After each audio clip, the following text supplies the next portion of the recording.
Psalm 57, shelter under his wings, every pursuit and attack ends here. When David wrote Psalm 57, he was hiding in a cave, surrounded by enemies who sought his life. The cold stones of the cave echoed with silence and fear, but his heart was filled with something far greater, faith. He was hunted, betrayed, and left with nowhere to go. Yet, even in the darkness, David lifted his voice to God and declared, "Be merciful unto me, O God, be merciful unto me, for my soul trusteth in thee. Yea, in the shadow of thy wings will I make my refuge, until these calamities be overpast." These words were not written in comfort or safety.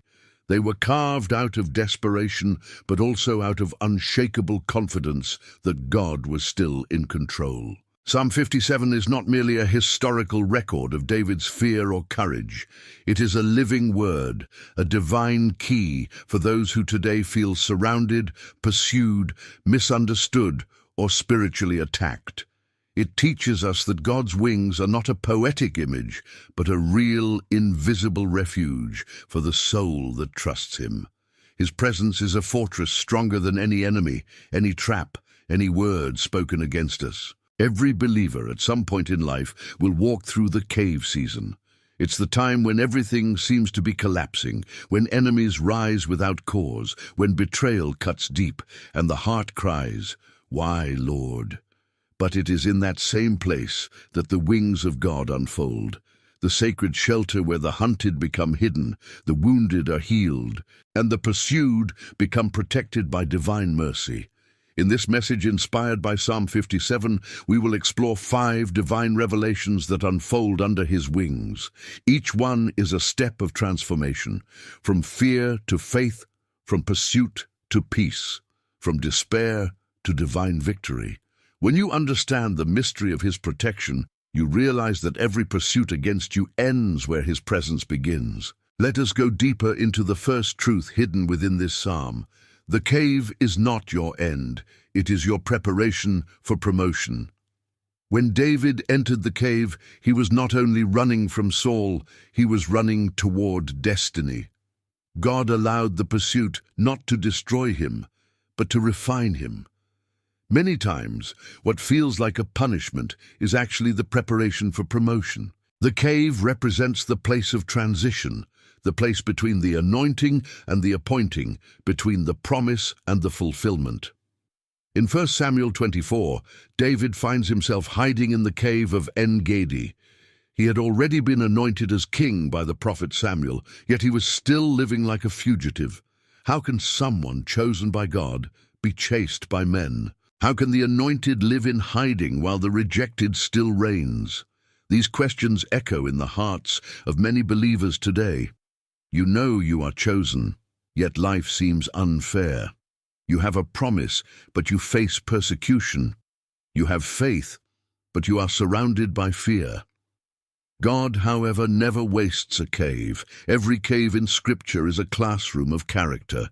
It is where the noise of the world fades, and the whisper of God becomes clear.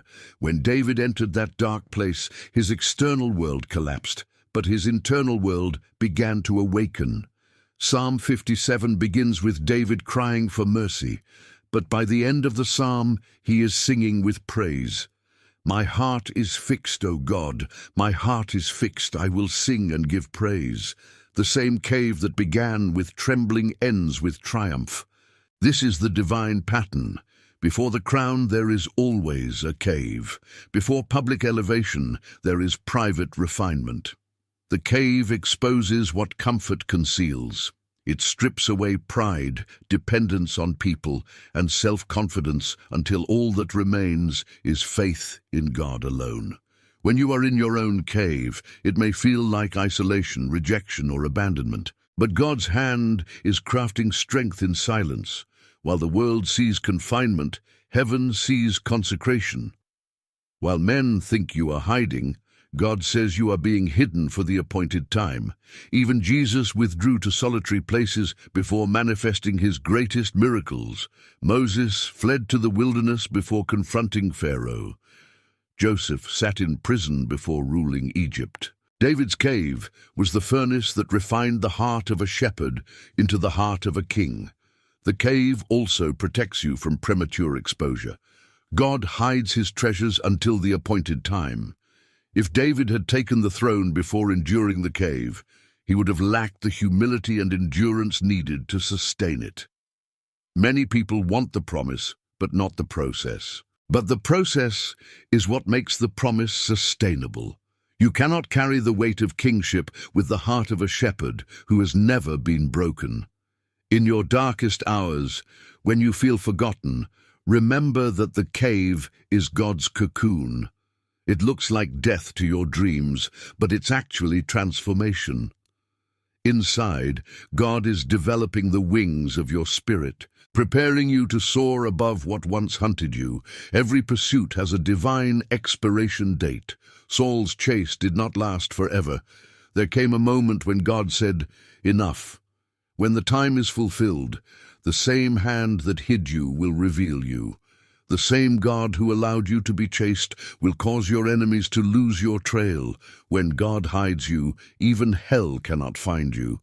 Psalm 57:3 declares, "He shall send from heaven and save me from the reproach of him that would swallow me up." The word save here means to snatch out, to pull away, to rescue suddenly. It is the picture of divine intervention. God reaching into your situation and removing you before the attack completes its purpose. Many believers underestimate how many times God has already delivered them unseen. The car accident that didn't happen, the betrayal that was exposed just in time, the depression that didn't end in destruction, those were all moments when his wings covered you. So if you are in the cave today, remember this: you are not being punished. You are being prepared. You are not forgotten. You are being formed. The cave is not the end of your story. It is the secret chapter where heaven rewrites your destiny. And when the time comes, you will emerge with a new sound. Like David, you will say, "My heart is steadfast." You will no longer tremble before your enemies, because you have learned to trust in the shadow of his wings. You will understand that safety is not the absence of threats, but the presence of God. Your cave will one day become your testimony, and when you stand on the other side, you will realize that every pursuit against you was actually pushing you closer to his presence. If this message is speaking to your heart, take a moment to subscribe to this channel so that more people can hear the same truth you've received today. Let us walk together under the shadow of his wings, where every pursuit ends and every heart finds rest. When your enemies rise, God builds your altar. There comes a time in every believer's life when enemies rise without reason, when accusations multiply, and when the path of obedience feels like the road to betrayal. It is in that hour that Psalm 57 begins to breathe inside the soul. David was not surrounded because he had done wrong, he was surrounded because he had done right. Anointing attracts attention, and divine favor stirs demonic reaction. The higher your calling, the louder the resistance. But while men and devils pursue, God is building an altar in the unseen, an altar where your pain becomes prayer, your tears become incense, and your heart becomes a living sacrifice. The same cave that hides you from Saul becomes the place where heaven meets earth. David's first words echo across generations. "Be merciful unto me, O God, be merciful unto me." He repeats the plea because mercy is the oxygen of those under attack. Mercy does not remove the battle. It sustains the believer through it. When he says, "My soul trusteth in thee," he is not speaking as a king but as a child. The cave strips titles away. It leaves you bare before God, dependent, fragile, and yet strangely fearless. Every cave reduces you until the only name left to call is his. Your enemies are not evidence that you have lost God's favor. They are confirmation that you have it. Saul's pursuit was proof that heaven's oil still rested upon David's head. The enemy does not waste energy on those who pose no threat. The attacks that surround you are spiritual indicators that destiny is near. Do not interpret warfare as rejection. It is recognition. The darkness has identified what heaven has ordained, and it fears what you are becoming. But remember, your cave is not just a hiding place, it is a construction site. God is building something eternal in you, while the enemy wastes strength outside the entrance. When the hunted becomes the worshipper, the cave becomes a cathedral. Imagine David in the silence, his breath echoing off the stone, the flicker of a small fire illuminating his face. His men are restless, angry, confused. The future king kneels on rough ground, eyes closed, whispering a song no one has heard before. It is there, in that fragile place, that the Spirit of God descends. The wings of the Almighty stretch over him, and for a moment, the cave feels like heaven. Fear dissolves. The pursuit loses sound.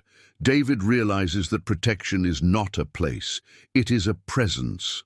This is the mystery of Psalm 57. While David hides from Saul, Saul cannot touch him because God hides David within himself. To the natural eye, David is still in danger. To the spiritual eye, he is untouchable. The man who seeks his death is outside the cave. The God who gives him life is inside it. That is the paradox of divine covering. Sometimes God will allow you to remain in the presence of danger so you can learn that safety is not about distance from threats, but nearness to Him. Every believer must pass through this test. When the arrows fly, when betrayal burns, when friends become foes and comfort disappears, will you still sing? The true measure of faith is not seen in how you worship on the mountaintop, but in how you whisper in the valley. Faith is not proven when everything makes sense. It is refined when nothing does. The cave becomes the classroom where trust replaces understanding. The enemy's pursuit has one goal, to silence your song, but what he does not understand is that the more you worship in darkness, the brighter the light within you grows.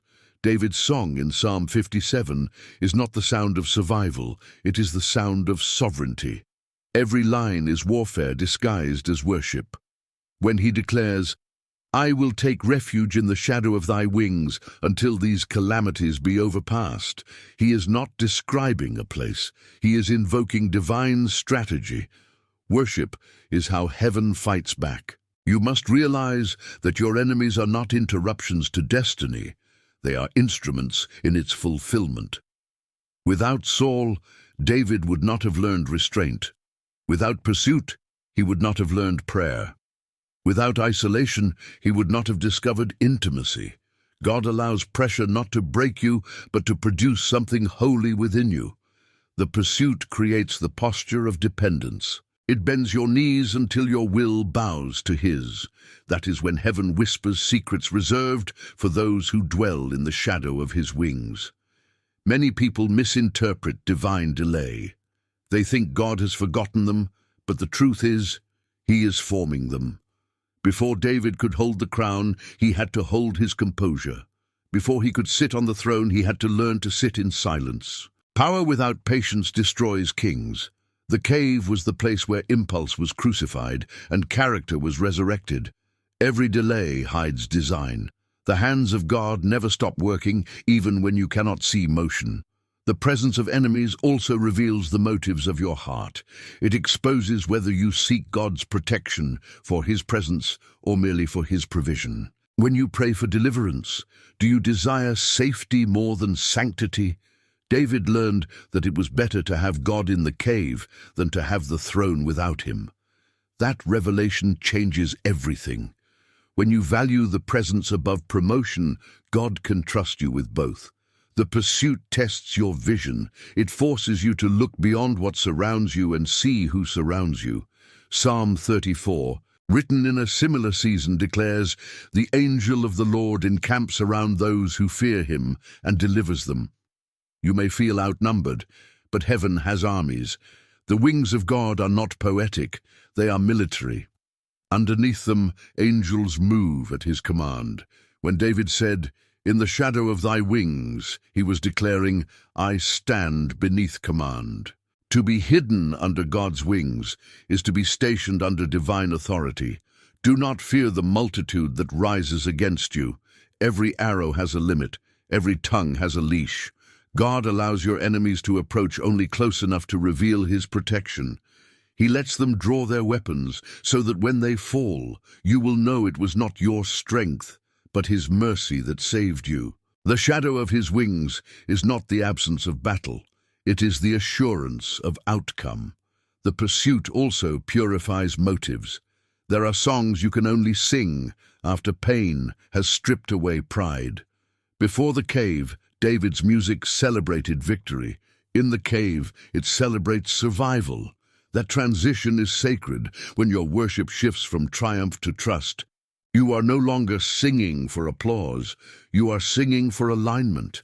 You have learned that the melody of dependence reaches deeper into heaven than the harmony of success. God often allows enemies to rise so that altars can be built. The higher the pressure, the higher the flame of prayer. Every trial becomes an invitation to communion. When David said, "My heart is steadfast," he was not pretending strength. He was acknowledging surrender. He was saying, "My heart is held by you, even when I do not understand you." That is the essence of faith, to cling to the wings even when the wind howls. If you look closely at Scripture, you will find that God always hides his chosen in obscure places before revealing them. Moses had Midian, Joseph had prison, Elijah had Cherith. Jesus had the wilderness, and David had the cave. These are not random hiding places, they are divine incubators. The world may call it exile, heaven calls it preparation. While your enemies plan destruction, God plans development. One of the greatest lessons in the cave is that you do not need everyone to believe in you when God has already chosen you. Rejection is redirection. Every door that closes to your face is God steering you toward the door he built specifically for your destiny. Saul's rejection was painful, but it pushed David toward divine revelation. The people you lose in the pursuit are proof that only God will receive the glory for your arrival. The shadow of his wings also represents timing. You cannot see the world clearly from under them. Your vision is limited, your movement restricted. That is intentional. God hides you until your character can carry the calling. He shelters you until the appointed hour. The same hand that shields you will one day reveal you, and when he does, no enemy can reverse it.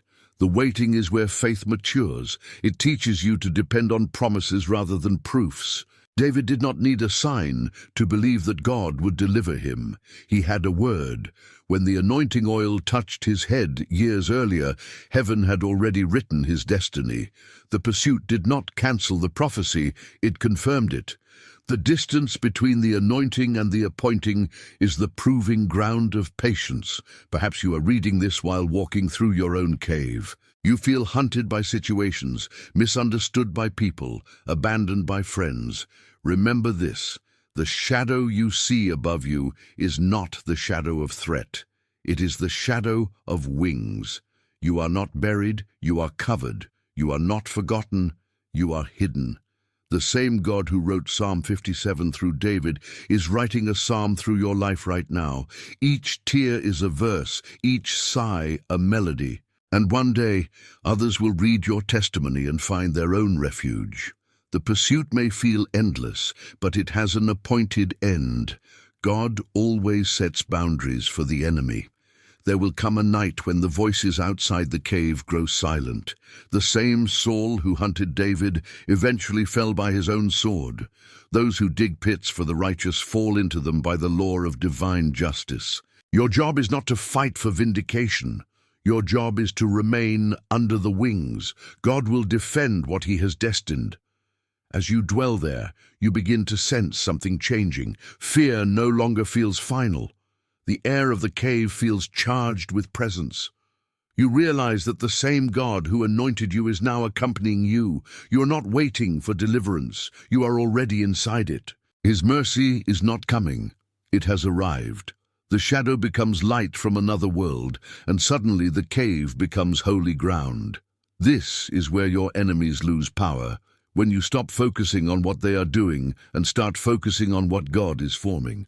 Their noise fades when your worship rises. Their pursuit ends when your purpose begins. The cave teaches you that you cannot be both the victim and the victor at the same time. You must choose identity. When you declare, "My soul trusts in you," you are stepping out of victimhood and into vision. You are saying, "This is not happening to me. It is happening for me." That shift transforms suffering into strength. Every scar becomes a doorway to deeper compassion. Every wound becomes a weapon forged in worship. When God finally brings you out, you will not simply be free, you will be fortified. The lessons of the cave will become laws of your kingdom. You will rule with empathy, forgive with depth, and lead with humility. Even now, heaven is building altars in your wilderness. Angels are arranging stones with your prayers. The fragrance of your endurance rises like incense before the throne. And one day, what was private pain will become public praise. The same people who doubted your survival will witness your elevation. They will see that while they plotted, God prepared. While they accused, God anointed. While they pursued, God protected. You may feel small inside your cave, but you are carrying a kingdom inside your chest. That is why the enemy fears you. He senses the roar beneath your whisper, the crown beneath your tears.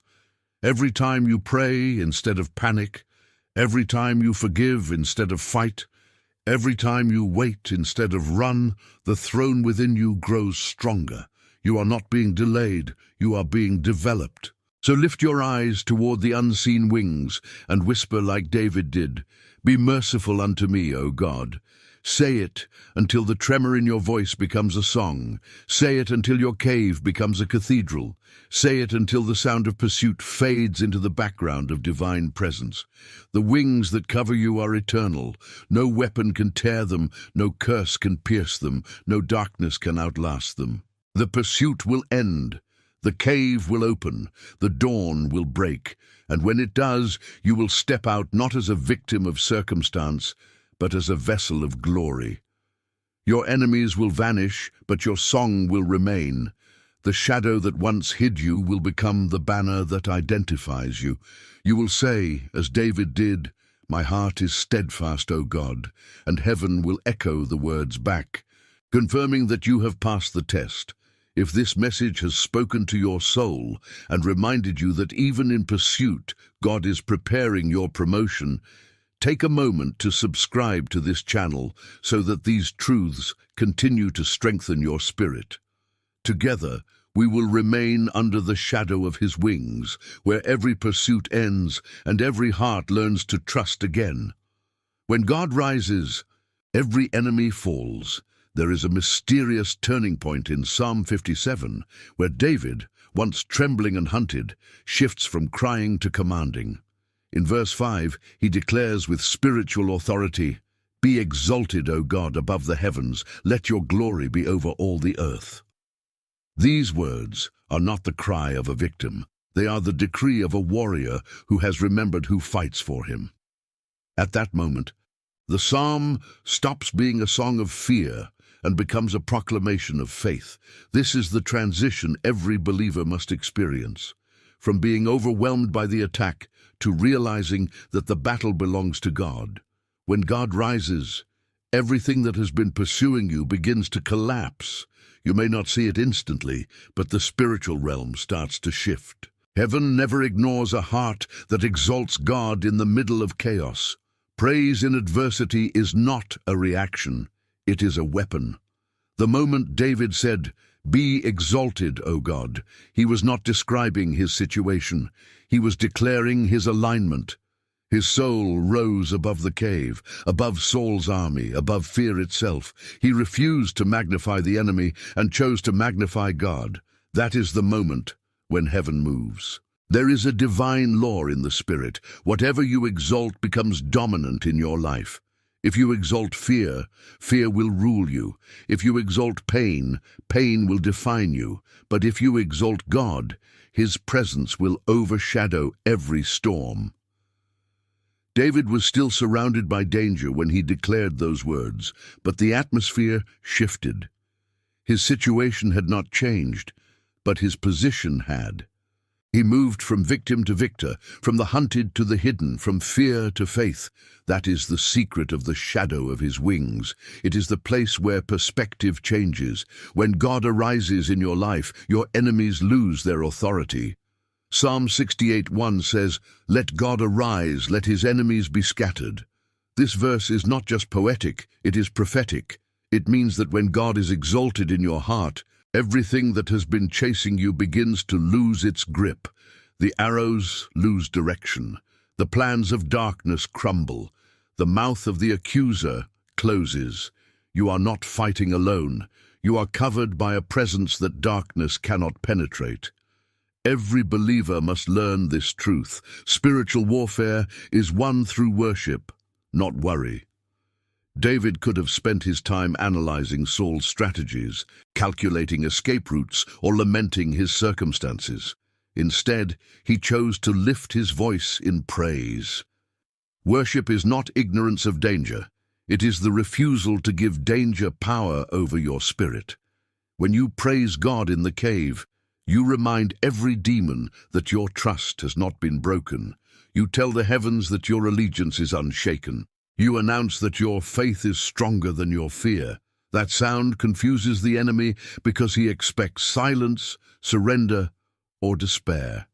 Instead, he hears a song. When God rises, there is a supernatural reversal. What was meant to destroy you becomes a testimony. The same stone that sealed the tomb of Jesus became the evidence of resurrection. The same sea that threatened Israel drowned Pharaoh's army. The same cave that once trapped David became the stage for his worship. God does not merely deliver his people, he turns their prisons into platforms. You must understand, God's glory does not shine brightest in comfort, but in crisis. When the situation looks impossible, that is when his power becomes undeniable. It is in your lowest place that his highest glory manifests. Psalm 57 repeats twice, "Be exalted, O God, above the heavens. Let your glory be over all the earth." The repetition is not poetic, it is prophetic emphasis. David was declaring, "Let every pursuit against me become a backdrop for your glory." The purpose of the attack is not your destruction, it is your revelation. God allows certain enemies to rise so that his deliverance can be seen. Without Goliath, David would have remained a shepherd. Without Pharaoh, Moses would never have become a deliverer. Without Saul, David would not have become a man after God's own heart. Your opposition is not a mistake, it is divine orchestration. Heaven uses human resistance to refine spiritual resilience. Every time you face an attack, ask yourself not "why me?" but "what is God revealing in me?" The pursuit of Saul was awakening the king in David. The betrayal of Judas was preparing the cross for Jesus. The storms you face are not random, they are purposeful. When you are hidden under his wings, every arrow that was meant to wound becomes a tool that shapes your testimony. Sometimes God allows your enemies to rise just high enough to fall publicly. He lets them build their own trap so that his justice can be seen. Psalm 57:6 says, "They dug a pit in my path, but they have fallen into it themselves." This is divine irony. The very schemes designed to destroy you become instruments of their own defeat. Every false word, every accusation, every manipulation, God turns it back upon those who launched it. You do not have to fight for vindication. God fights for you. There is a sacred moment when heaven says, "Enough." Every demonic pursuit, every invisible attack, every form of witchcraft or envy that has followed your steps reaches an appointed end. God is patient, but he is not passive. When he rises, he does so with perfect timing. He waits until the lesson is learned, the faith is proven, and the heart is humble. Then he moves suddenly, decisively, and powerfully. When God rises, hidden protection becomes visible power. Until that moment, you may not understand why he was silent, why he allowed pain, why he seemed distant. But when he acts, everything makes sense. The tears you cried become the proof of your endurance.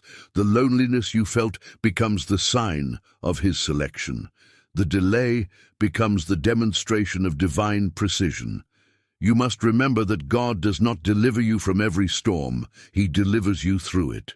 The difference is profound. Deliverance from removes the experience. Deliverance through transforms the person. David did not escape the cave immediately, but he was transformed within it. By the time Saul's pursuit ended, David was no longer the same man who entered hiding. His faith was unshakable, his heart steadfast, his praise pure. That transformation was the true victory. Sometimes the attack ends not when the enemy falls, but when you change. Once your spirit rises above fear, the pursuit loses power. The devil cannot chase someone who has risen above his reach. The shadow of his wings is a higher altitude. It is where faith flies and fear cannot breathe. When you dwell there, your peace becomes untouchable. The true mark of divine protection is not that nothing touches you, but that nothing destroys you. The arrow may come close, but it cannot penetrate. The words may hurt, but they cannot wound your purpose. The schemes may rise, but they collapse before completion. You are not surviving by luck, you are sustained by grace. Even when you are surrounded by chaos, the wings of God create a divine atmosphere of calm. That calm is your weapon. The enemy feeds on your reaction. When you remain still, trusting, and peaceful, his energy dies. This is why Jesus could sleep in the storm. It was not because he was unaware, it was because he was untouchable. The storm outside could not disturb the calm within. That same peace is your inheritance under his wings. David's declaration, "Be exalted, O God," is a call to every believer in the middle of battle. It is an invitation to shift focus. Stop magnifying the enemy and start magnifying the one who reigns above every power. Worship is warfare. It is not emotional release. It is strategic resistance. The devil cannot inhabit praise. He suffocates in it. Every time you exalt God, you invite his government to rule over your situation. The wings of God are not static. They are alive with motion. When he covers you, he also carries you. Just as an eagle lifts its young out of danger, so the Lord lifts you above the flood of fear. His protection is not passive hiding. It is active elevation. You rise higher even while enemies watch helplessly. When God rises in your story, the narrative changes. The labels that people placed on you lose power. The shame that once followed you breaks off. The accusations that tried to define you are erased. Divine vindication does not need announcement. It manifests as transformation. God does not argue with your enemies. He elevates you until their voices fade beneath the weight of his glory. Psalm 57:10 says, "For your mercy reaches unto the heavens, and your truth unto the clouds." Mercy and truth are the wings of God. They cover and carry you. Mercy shields you from what you deserve. Truth sustains you in what he has promised. When both surround your life, no attack can prevail. Mercy is the gentle hand that lifts you from failure. Truth is the firm word that keeps you from falling again. Under his wings, these two forces unite. You are forgiven, restored, and empowered. The accusations of the enemy lose power because mercy answers them. The confusion of the enemy fails because truth silences it. You walk with the authority of someone who knows they are covered. Even when you cannot see the wings, you can feel their shadow. Sometimes divine protection feels like delay. You want to move forward, but God keeps you hidden. It may seem like stagnation, but it is safety. A bird does not release its young until the sky is clear. In the same way, God waits for the appointed hour to unveil you. If he exposes you too soon, the enemy may still have arrows ready. But once God says, "Now," no weapon can stop your flight. When God rises, he does not only scatter your enemies, he rearranges your destiny. You find yourself in places you never imagined, doing things you were never qualified for. That is grace in motion. The same David who hid in a cave would one day sit on a throne. The same you who cried in fear will one day testify with power. The pursuit ends, but the purpose continues. Every believer must reach a moment when they stop asking God to remove the enemy and start asking him to reveal his glory. That shift changes everything. When you focus on the attack, you empower it. When you focus on his glory, you transcend it. Your worship becomes your warfare, your praise becomes your protection, and your peace becomes your power. So if you are surrounded, don't panic. Praise. If you are pursued, don't run. Rest. If you are accused, don't argue. Abide. The wings of God are spread above you, unseen, but unbreakable. Every arrow that flies toward you meets those wings first. Every curse spoken against you loses breath before reaching your spirit. Every enemy that plots your downfall will find themselves falling into their own traps. Let your prayer be the same as David's. Be exalted, O God, above the heavens. Say it until it becomes your nature. Say it until the fear fades. Say it until the cave becomes a cathedral. Say it until your soul knows God has risen and every enemy has fallen. When you live with this awareness, no attack can define your destiny. You become unshakable, untouchable, and unwavering. You walk with quiet confidence because you know who covers you. You move with peace because you know who goes before you. You rest in faith because you know who fights for you. The pursuit ends when the presence begins. The enemy may still try to roar, but his power is broken. You are hidden, not hunted, chosen, not cursed, covered, not crushed. The shadow of his wings is your eternal security. If this word has strengthened your spirit, take a moment right now to subscribe to this channel so that you never miss a message that lifts your faith and brings you deeper under his divine covering. Together, let us remain in the shelter of his wings, where every pursuit ends and every believer finds peace. The power of God's mercy in the middle of the storm. Mercy is the secret force that keeps you alive when everything else has failed. It is not merely forgiveness, it is divine preservation. In Psalm 57, mercy appears twice at the very beginning. Be merciful unto me, O God, be merciful unto me. David repeats it as if breathing through pain. He does not ask for vengeance, wisdom, or even deliverance first. He asks for mercy, because mercy is the root of every other blessing.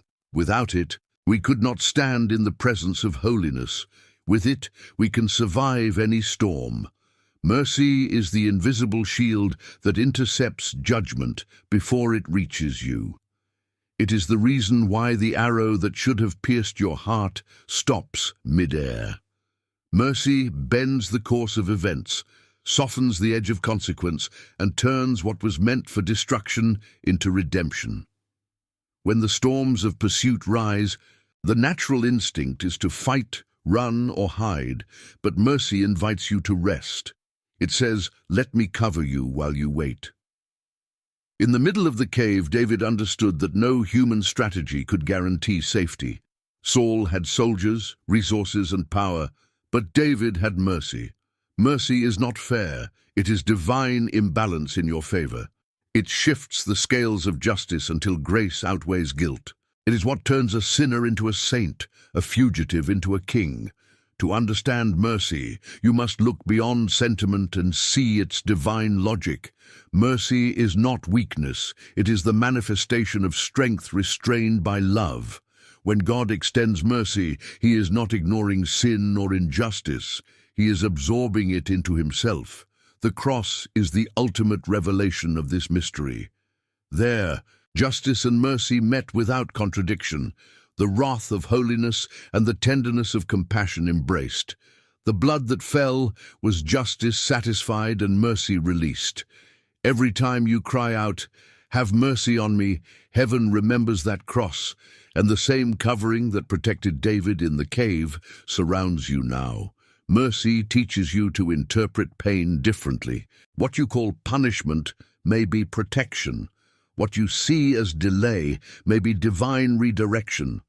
Mercy is always working, even when you do not recognize its hand. Sometimes it closes a door because the room beyond it would have killed your purpose. Sometimes it separates you from people you thought you needed because their presence would have corrupted your destiny. Mercy is not only what forgives you, it is what filters your path. When you are under attack, the temptation is to ask, "Why me?" Mercy answers, "Because you are being refined." It does not remove the fire. It adjusts the temperature so you are purified, not destroyed. Mercy does not stop the storm, it gives you peace within it. It is what allowed Daniel to rest among lions and the 3 Hebrew men to walk among flames. Mercy is the atmosphere of divine companionship. When God says, "My mercy is with you," he means, "I am with you even when no one else dares to stand near." David's life is a testimony that mercy follows the chosen relentlessly. He failed, sinned, wept, and rose again. Each fall revealed not God's weakness, but his patience. The same God who delivered him from Saul later delivered him from himself. That is the deeper mercy, the mercy that rescues you from your own heart. Many believers can face external enemies, but fall before internal ones. Pride, bitterness, guilt. Mercy enters those inner battles too. It whispers, "You are still mine." There is a hidden comfort in knowing that mercy precedes your repentance. Before you even realized your need, God had already extended forgiveness. Mercy anticipates your cry. Like a mother who catches a falling child before the impact, mercy moves before disaster completes its mission. That is why Psalm 23 says, "Surely goodness and mercy shall follow me all the days of my life." They do not follow to chase, they follow to catch. They ensure that every fall ends in restoration, not ruin. In Psalm 57, David says, "I will take refuge in the shadow of your wings until these calamities be overpassed."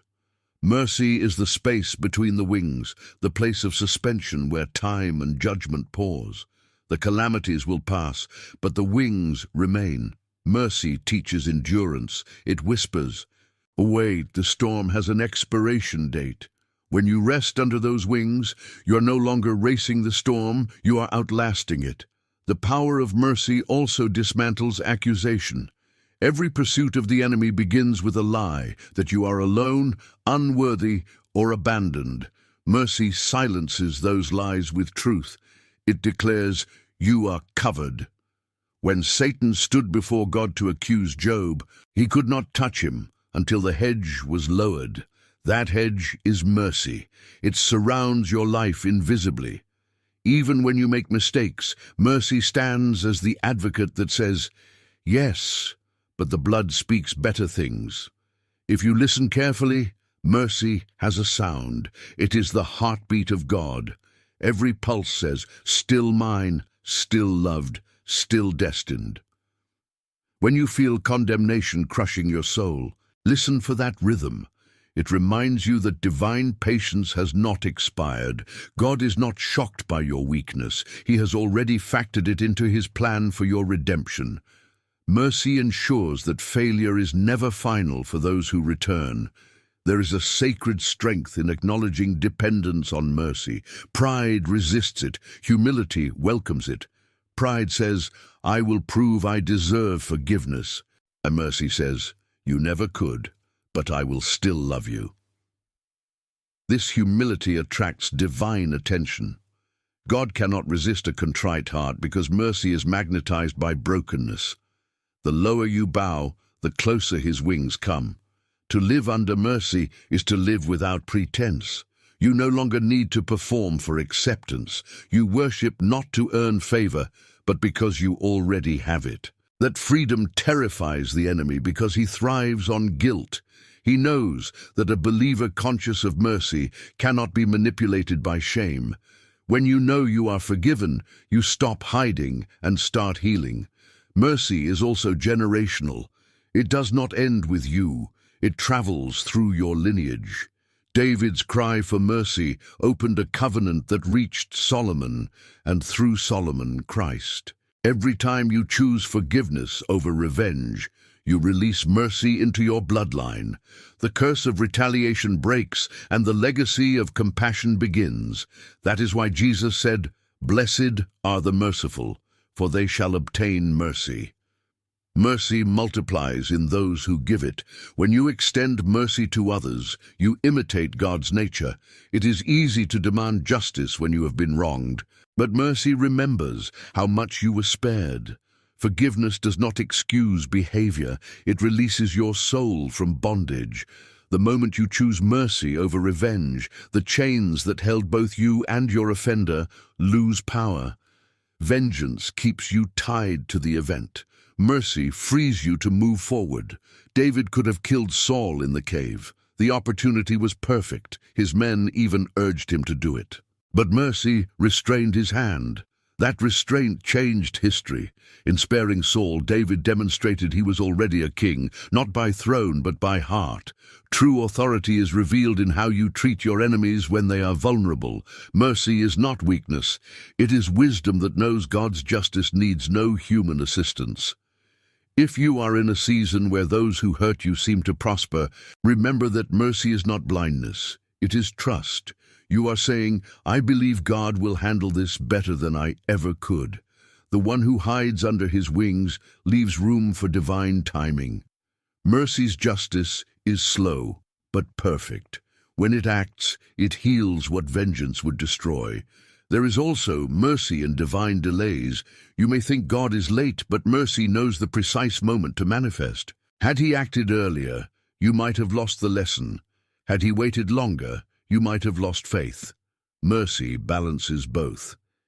It ensures that deliverance arrives at the intersection of growth and grace. The world misunderstands mercy because it sees it as indulgence, but in heaven's economy, mercy is the highest form of power. It transforms enemies into witnesses and failures into testimonies. It takes what was meant for shame and turns it into strength.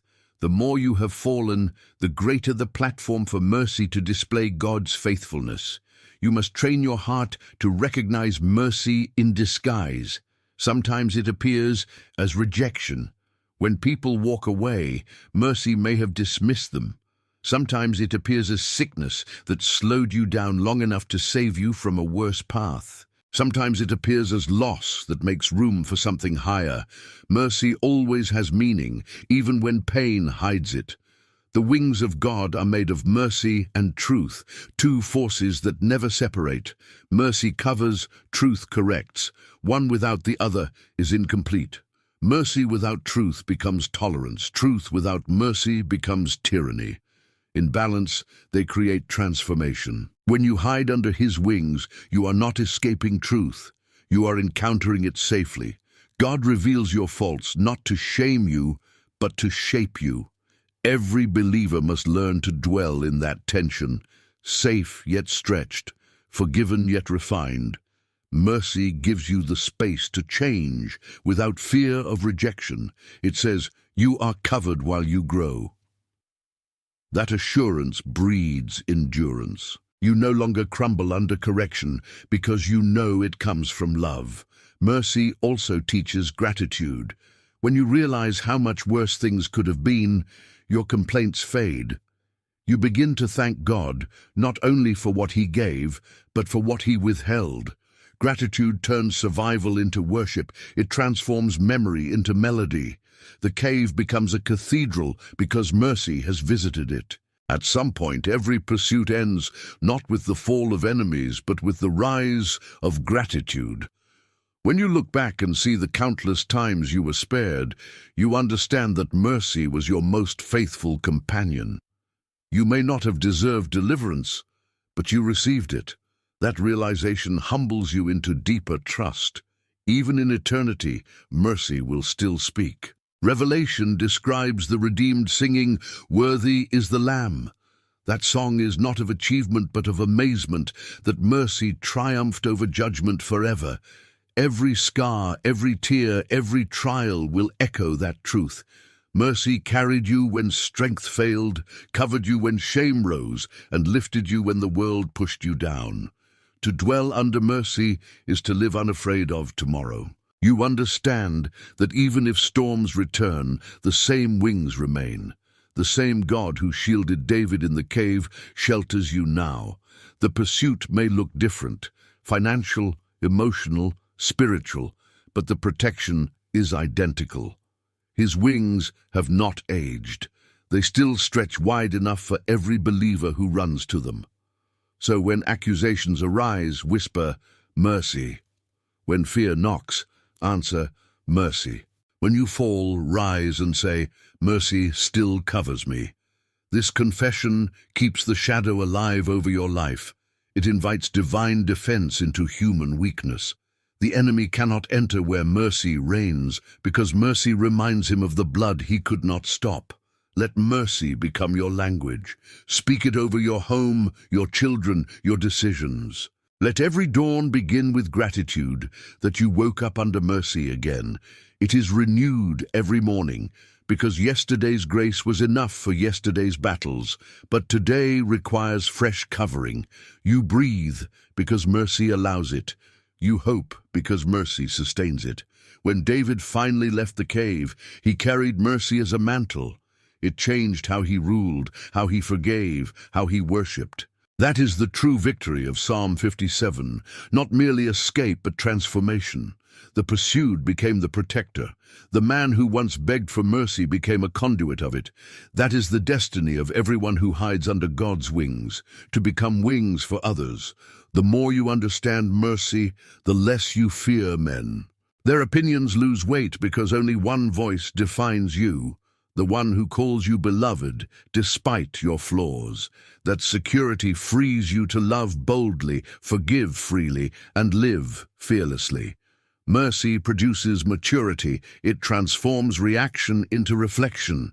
You no longer mirror the hostility of the world, you mirror the heart of God. As you read these words, perhaps you feel surrounded by failures, regrets, or accusations. Hear this truth. The same mercy that reached David in his cave reaches you now. You are not beyond redemption. You are not disqualified from purpose. The wings that covered kings also cover the broken. All you must do is yield. Whisper, "Be merciful unto me, O God," and the atmosphere will change.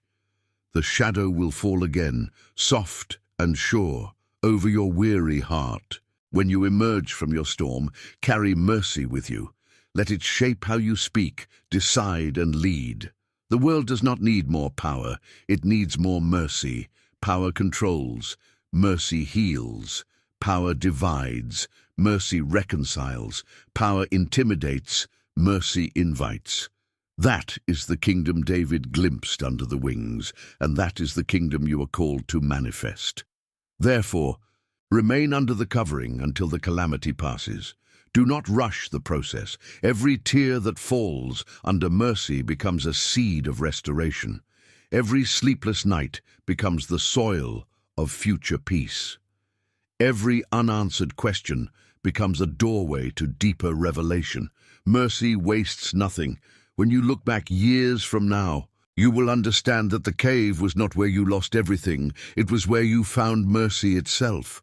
And once you find mercy, you find God, for they are one. If this message has reminded you of his unending compassion and strengthened your faith, take a moment now to subscribe to this channel so you can continue walking with us beneath the shadow of his wings. Where storms may rage, but mercy always reigns. The glory after the night of pursuit. Every divine story passes through a night before it meets the morning. Psalm 57 ends with sunrise. The hunted man becomes the herald of dawn. After long verses of pleading and hiding, David says, I will praise you, O Lord, among the peoples. I will sing to you among the nations. For your mercy is great unto the heavens, and your truth unto the clouds. The same lips that once whispered in fear now declare glory. This is the mystery of the shadow of his wings. It does not only protect, it transforms. Those who survive the darkness beneath it emerge radiant, carrying light for others, still trembling in caves of their own. Glory always follows hiddenness. The darkness that once frightened you becomes the womb of revelation. Every sigh beneath those wings is a seed that will one day bloom in public praise. When God shelters you, he is not only saving you from enemies, he is preparing you to represent his faithfulness before the world. The pursuit ends not simply because danger ceases, but because purpose begins. The morning that meets David is the same morning that meets every believer who endures. A morning where pain turns to proclamation and where testimony replaces terror. The glory that comes after the night is not noisy or proud. It is quiet, weighty, unmistakable. It rests on those who have been refined in the silence of suffering. When God brings you out, he does not simply restore what was lost. He releases a fragrance of endurance that cannot be imitated. Others see peace in your eyes and strength in your posture, and they know this person has been under wings that the world cannot see. The human heart often imagines that victory will feel like celebration, but true victory feels like stillness. When the battle finally ends, the soul does not shout first, it breathes. There is a sacred exhale that comes when you realize the pursuit is over. You look behind and see the traces of mercy on every step where destruction should have stood. That is glory. The awareness that God's hand has written over every line of your history. In the morning of deliverance, David's first act is not to boast, but to worship. He lifts his voice and says, "My heart is fixed, O God. My heart is fixed." This repetition is the sign of healing. A heart once fractured by fear now beats in rhythm with heaven. The same rhythm can return to anyone who has been pursued, betrayed, or wounded.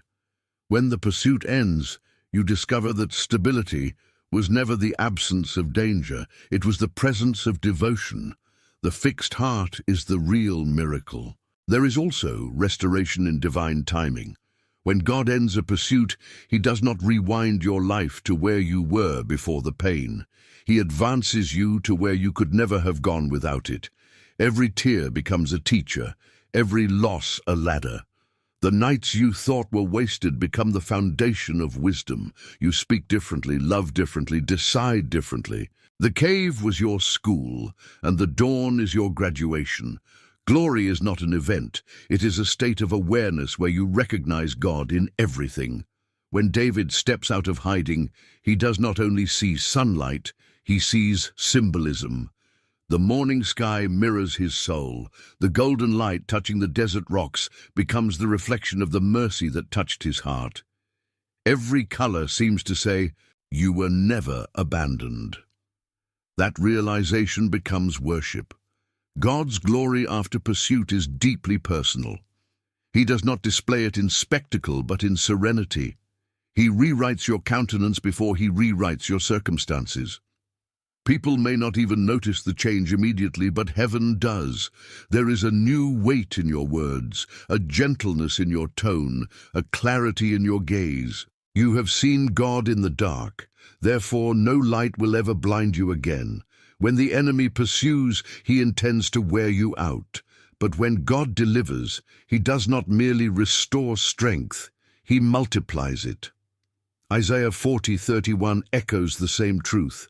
They that wait upon the Lord shall renew their strength. They shall mount up with wings as eagles. Notice the imagery. Wings again. The same wings that covered you now become yours.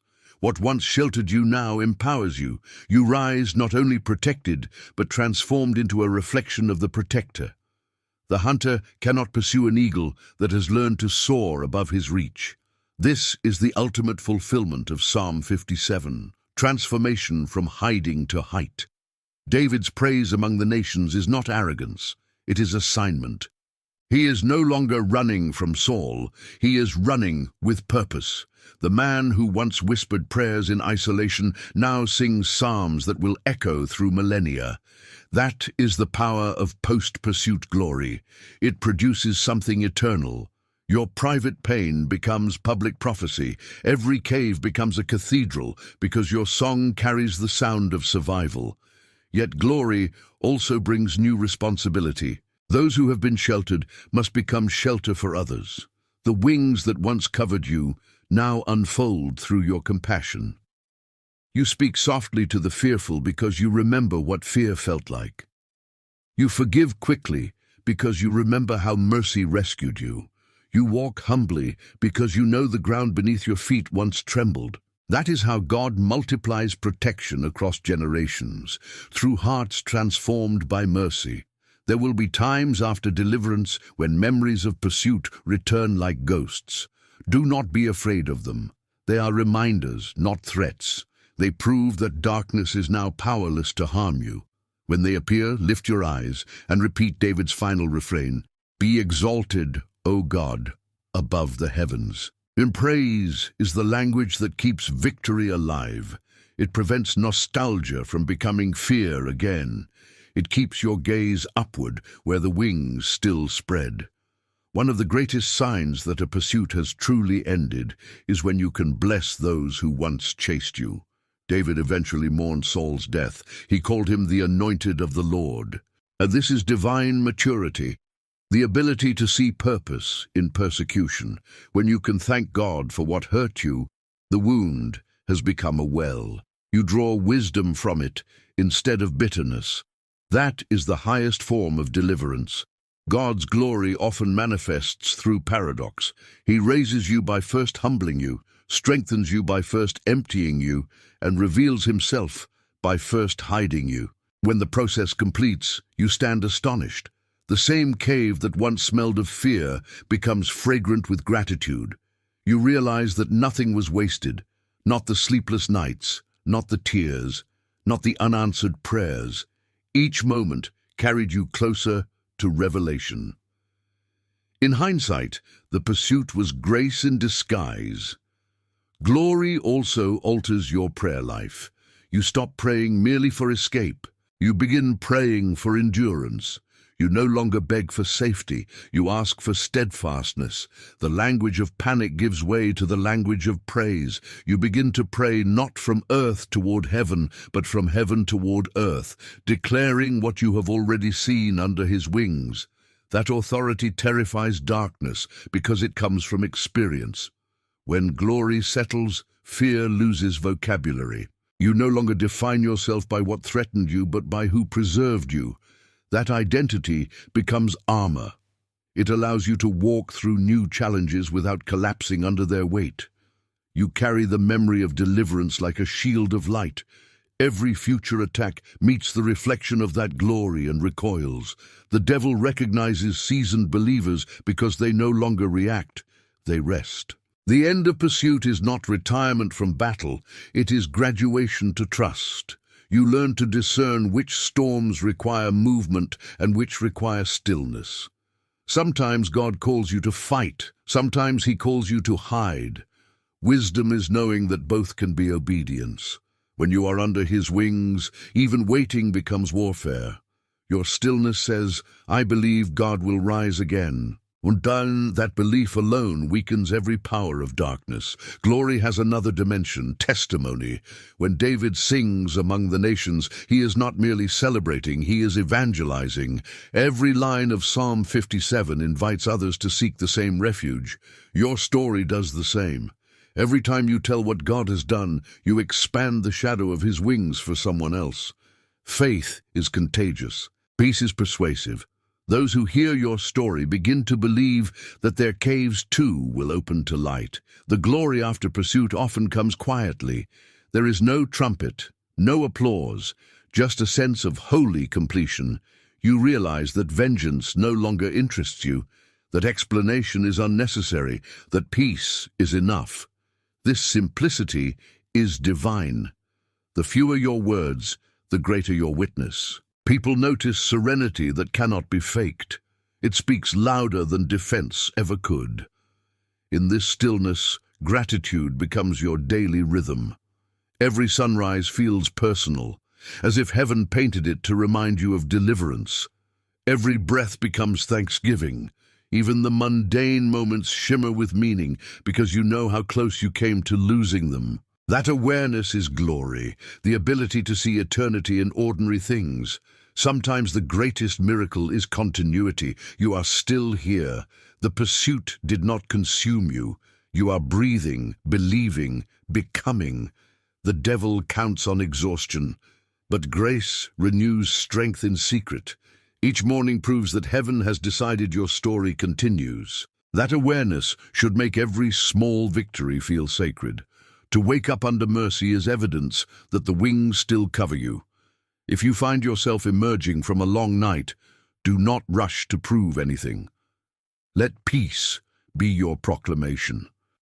Those who knew your cave will recognize the glow without explanation.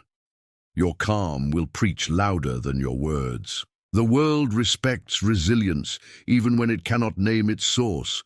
That is evangelism without effort, the light that shines simply because it survived. In the architecture of redemption, every pursuit ends with praise. Heaven records no unfinished stories for those who trust. The book always closes with worship because worship is the language of completion. When David says, "I will sing among the nations," he is signing his deliverance with melody. You must do the same. Turn your survival into song. Sing in your car, in your kitchen, in your thoughts. Every note reminds darkness that you are still under the wings, untouched, undefeated, unafraid. Do not fear future pursuits. Life will bring new challenges, but the shadow remains. Once you have learned the geography of God's protection, you never lose your map. Even if new enemies arise, they will find you hidden in the same refuge. The coordinates have not changed. Humility, trust, obedience, worship. Stay there, and no weapon will prosper. The journey from fear to glory completes when you realize that the wings were never merely above you. They are within you. The Holy Spirit makes his home in your heart, turning you into a living sanctuary. Wherever you go, the covering travels. You no longer need to find the cave, you carry it. You no longer need to search for light, you shine it. This is the mature faith David glimpsed and Christ fulfilled, the believer as the temple of divine presence. Therefore, live boldly. Do not tiptoe through life as though still pursued. Walk upright, knowing that the God who delivered you once will defend you always. Do not let the memory of pain become a leash. Let it become proof. Your scars are signatures of mercy, not symbols of defeat. They tell the world that you have been under wings no arrow could pierce. And when you see others running in fear, invite them to the refuge. Tell them of Psalm 57, of the cave that became a cathedral, of the night that turned into dawn. Show them that God still counts every tear and still raises every weary heart. Be the voice that says, "The pursuit ends here. Come under his wings." In doing so, you extend the story beyond yourself.